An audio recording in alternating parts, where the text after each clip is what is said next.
Telugu Desam party అధికారంలోకి వచ్చిన తర్వాత ఈ 6 నెలల కాలంలో ఈ నియోజకవర్గానికి వాళ్ళు ఏం చేశారు అని అడిగితే ఇలా వైఎస్ఆర్ కాంగ్రెస్ పార్టీకి స్ట్రాంగ్ గా ఉన్న లీడర్లు, పేద ప్రజల కోసం పనిచేసే లీడర్ల ఇంటి ముందు గుమ్మాలు కొట్టడం, వాళ్ళ పొలాలకి అడ్డంగా రోడ్ల గోడలు కట్టడం, అలాగే వాళ్ళ మీద తప్పుడు కేసులు పెట్టి పోలీసులతో వాళ్ళని బెదిరించడం, ఇలాంటి నీతిమాలిన చర్యలు చేస్తున్నారే తప్ప వాళ్ళు ఇచ్చిన సూపర్ 6 గాని లేదా మిగతా వాగ్దానాలు గాని ఏవి నెరవేర్చకుండా ఏ విధంగా ప్రజల్ని మోసం చేశారో ప్రజలందరికీ ఇప్పుడే అర్థం అయిపోయింది. కానీ దురదృష్టం ఏంటంటే ఈ పంచాయతీలో తాగే నీళ్ల దగ్గర నుంచి ప్రజలకి అన్ని అందుబాటులోకి తీసుకొచ్చే సచివాలయం, ఆర్బీకే సెంటర్ అన్ని కూడా ఇక్కడ లీడర్లు వాళ్ళ ల్యాండ్ ఇచ్చి కట్టించి ప్రజలకు అన్ని అందుబాటులోకి తీసుకొచ్చారు. కానీ తెలుగుదేశం గతంలో 14 సంవత్సరాలు అధికారంలో ఉన్న చంద్రబాబు నాయుడు అప్పుడు ఏం చేయలేదు, ఇప్పుడు అధికారంలోకి వచ్చాక ఇప్పుడు కూడా ఏం చేయకుండా వాళ్ళు ఫెయిల్యూర్ అయిన విషయాన్ని కప్పిపుచ్చుకోవడానికి ఈ విధంగా కొంతమందిని టార్గెట్ చేసి వైఎస్ఆర్ కాంగ్రెస్ పార్టీ లీడర్ని వేధించడం, భయభ్రాంతులు చేయాలన్న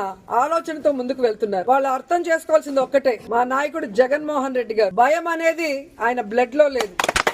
ఆయన వెనక పనిచేస్తున్న మేమందరం కూడా జగనన్న సైనికులుగా ముందుకు వెళ్తున్నాం. ఎవరికి భయపడే పరిస్థితి లేదు. ఎందుకంటే వైఎస్ఆర్ కాంగ్రెస్ పార్టీలో మేము ఎవరు తప్పు చేయలేదు. 5 ఏళ్లు కూడా ప్రజలకి మంచే చేశాం, నియోజకవర్గాలన్నీ అభివృద్ధి చేశాం. ఈ రోజు మీరు మోసంతో అధికారంలోకి వచ్చారు, ఈవీఎంలు మ్యానిపులేట్ చేసి వచ్చారు, ఏ విధంగా సూపర్ 6 అంటూ ప్రజల్ని మోసం చేసి వచ్చారు. మీరు సిగ్గుపడాలి, మేము సిగ్గుపడాల్సిన అవసరం లేదు. కానీ ఈరోజు టీడీపీ వాళ్ళని హెచ్చరిస్తున్నాం, ఇలాంటి పనికిమాలిన కార్యక్రమాలు మరొకసారి చేస్తే సహించేది లేదు. అధికారంలోకి వచ్చారు, హనీమూన్ పీరియడ్ కదా, 1 ఇయర్ మాకు ఇవ్వండి అంటారనే సైలెంట్ గా ఉన్నాం. కానీ రోజు రోజుకి నీతిమాలిన రాజకీయాలు మీరు ఎక్కువ చేస్తున్నారు కాబట్టి ఇక సహించేది లేదు. మేము మా వాళ్ళకి ఎవరికి ప్రాబ్లం చేసినా కూడా ఒక యూనిటీగా మిమ్మల్ని ఎదుర్కొంటామని కూడా ఈ సందర్భంగా తెలియజేసుకుంటున్నాం.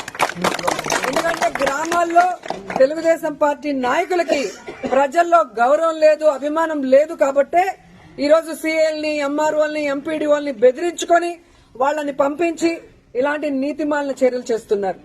అసలు ఎంత సిగ్గుచేటంటే మున్సిపాలిటీల్లో రోడ్ల మీదకి వచ్చేస్తుంటే వాటిని ఎవరు కొట్టరు.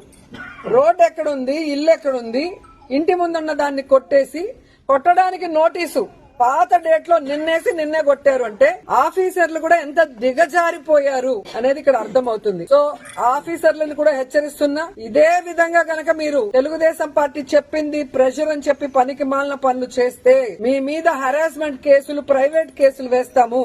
ప్రతి ఒక్కటి మా దగ్గర మీ మాట్లాడింది, మీరు ఇక్కడికి వచ్చి మీరు బిహేవ్ చేసింది, మీరు ఆ నోటీస్ అతికిచ్చిన డేట్, టైం అన్ని కూడా మా దగ్గర ఉన్నాయి. సో ఈ ఊర్లో ఎవరికి ఏం ఇబ్బంది లేకుండా ఒక్క లీలారాం గణపతి శెట్టి ఇంటినే ఎందుకు కొట్టారో కోర్టులో మీరు చెప్పాల్సిన బాధ్యత ఉంది. అలాగే ఏ ఊర్లో అయితే మీరు ఇలాంటి రూల్స్ కి విరుద్ధంగా చేస్తున్నారో వాటి అన్నిటికీ కూడా సమాధానం చెప్పే విధంగా మిమ్మల్ని కోర్టులో నిలబెడతామని కూడా ఎంఆర్ఓకి, ఎంపీడీఓకి, పోలీస్ వ్యవస్థకి కూడా హెచ్చరిస్తున్నాం. సో ఎవరు భయపడాల్సిన అవసరం లేదు. వైఎస్ఆర్ కాంగ్రెస్ పార్టీ లీడర్స్ కి, కార్యకర్తలకి జగనన్న, మన జిల్లా అధ్యక్షుడు కరుణాకర్ రెడ్డి గారు, నియోజకవర్గం నుంచి నేను ఎప్పుడూ అందుబాటులో ఉంటాం.